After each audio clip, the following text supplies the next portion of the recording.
Satgas Pengamanan COVID-19 Kota Lubuk Linggau bersama Dinas Kesehatan terus gencar melakukan vaksinasi bagi warga masyarakat Lubuk Linggau. Berdasarkan data Dinas Kesehatan Kota Lubuk Linggau, bantuan vaksin yang diterima dari Dinas Kesehatan Sumsel ke Dinkes Kota Lubuk Linggau sebanyak 18.000 dosis vaksin.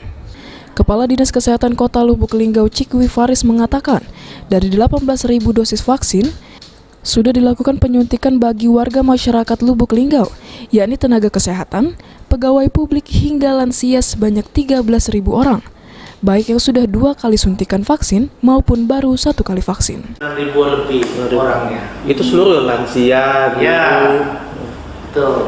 Ya. Kalau di total orangnya tuh sudah 13.000 orang. Ya.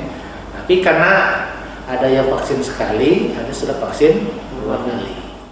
Untuk mengejar target vaksinasi bagi lansia dan tenaga guru, Dinas Kesehatan Lubuk Linggau kembali menerima bantuan vaksin dari Dinkes Sumatera Selatan sebanyak 110 vial atau 1.100 dosis vaksin.